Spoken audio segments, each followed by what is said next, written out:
Hey everyone, glad you're back. Glad you're still reading. So if you have finished the chapter already, you probably noticed that this is a lot more practical, a lot less philosophy, a lot more hands-on practical thinking as we get into, well, you notice the name of the book is Christian Behavior, so it should be practical, right? So we'll dive right into it.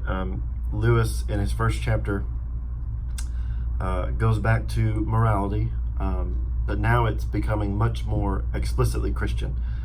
It's Christian morality, Christian behavior, right?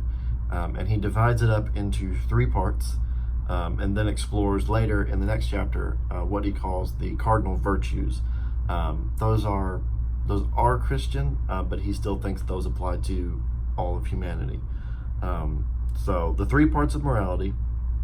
At first, the moral law may seem to interfere with our desires. We've talked about that before, how you have ideas and thoughts that you think, okay, I should be doing this, even though, if I'm honest, I want to do this over here.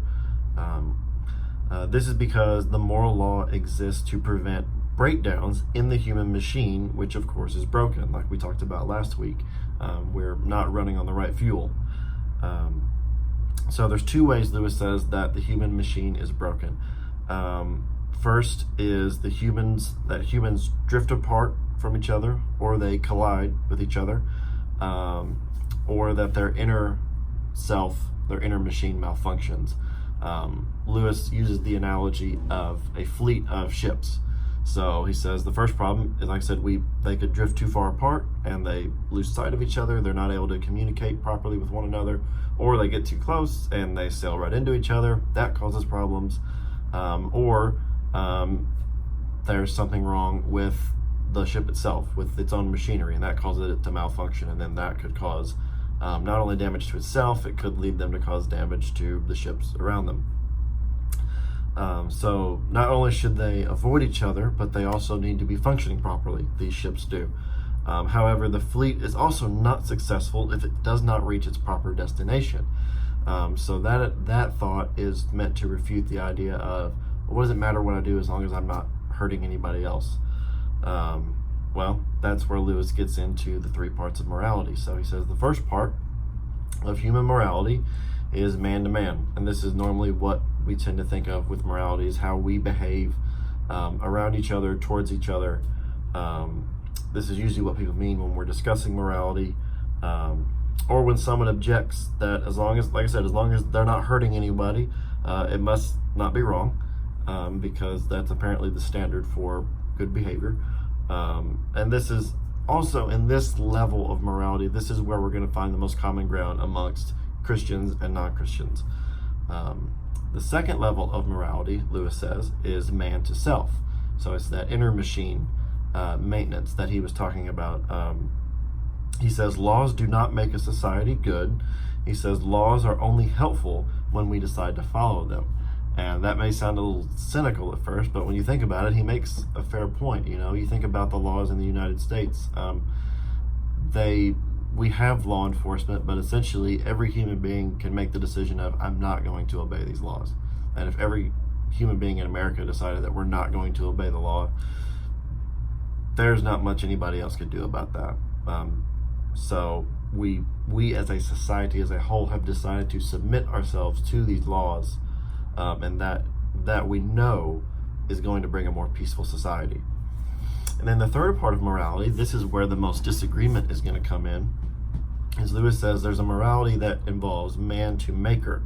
It involves the relationship between us and God.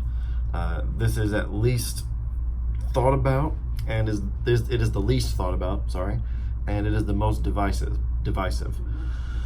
Differing thoughts here affect morality on the first two levels. To use the ship illustration, a person will care for a ship very differently if it's not his own.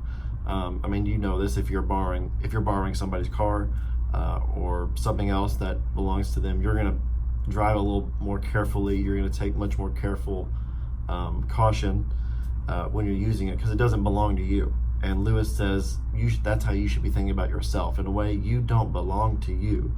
You belong to God.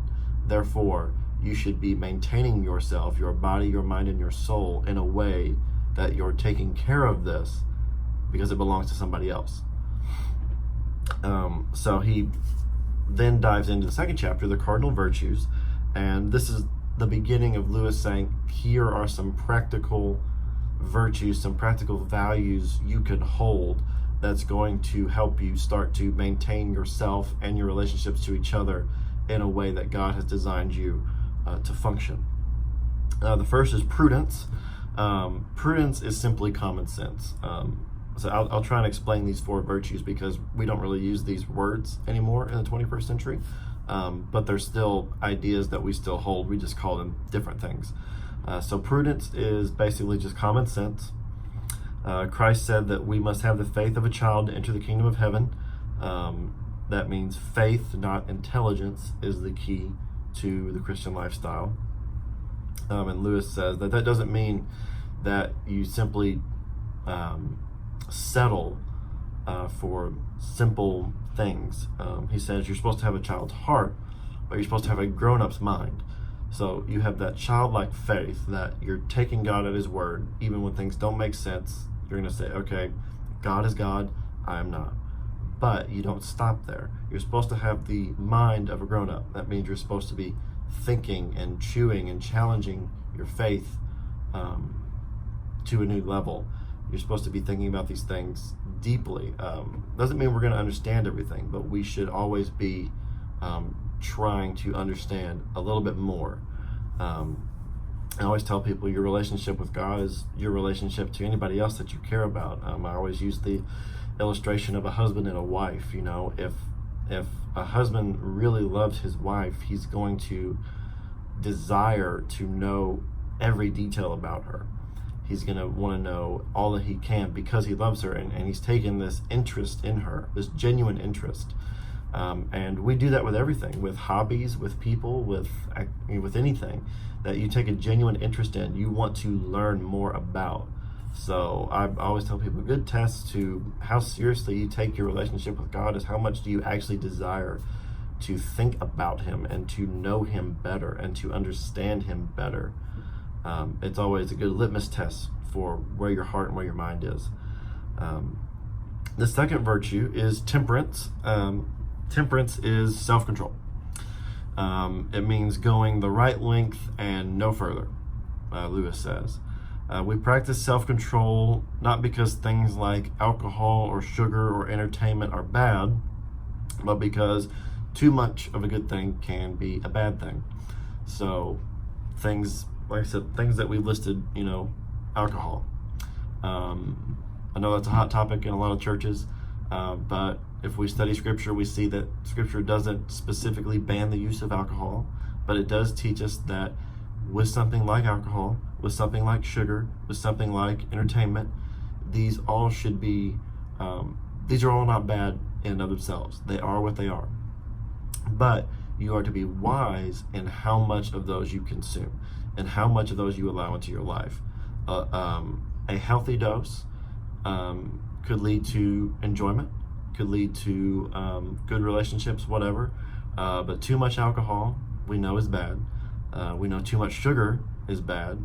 And we know too much entertainment and too much mind-numbing distraction is not okay. Our minds need to be challenged, need to be thinking. So self-control in all areas, not just the hot button issues, is what is prescribed in Scripture. The third virtue is justice. We know what justice is, I think, for the most part. Lewis defines it as honesty, fairness, or properly adhering to the man-to-man morality. Justice, by its nature, has to do with the interpersonal relationships of beings. And then the final virtue is what he calls fortitude. The best way we can understand fortitude is courage. Courage, or having guts, as Lewis would say, facing danger, enduring trial. But it's also unique. Lewis says courage is not just another virtue. It is the form of every virtue at its testing point. So courage, fortitude, might be the most crucial virtue that a human being has, especially as a Christian. because courage is holding on to virtues and beliefs and things that we have claimed to be true, even when it doesn't make sense, even when we're going through something that seems to contradict what we say we believe. We should not simply show these behaviors from time to time. We should implant them into our being. We're trying to have a new nature, remember. So it becomes second nature. This becomes just the natural habit that we have. Simply seeking certain actions, Lewis says, cause three problems. First, we think action is separate from our motives, which is not true. We think God simply wants obedience to a set of rules, but Lewis says he actually wants people of a particular sort. And we may think that these virtues are only for this life, when in reality, these virtues, Lewis argues, will carry over into eternity. So they need to be a part of our very being, because we know that this life is not all there is. That's what we believe as Christians, and our souls will live on, and these virtues need to be going with our soul into eternity. So keep reading. Like I said, hope you're enjoying it. Feel free to leave a question, and I will see you guys next week.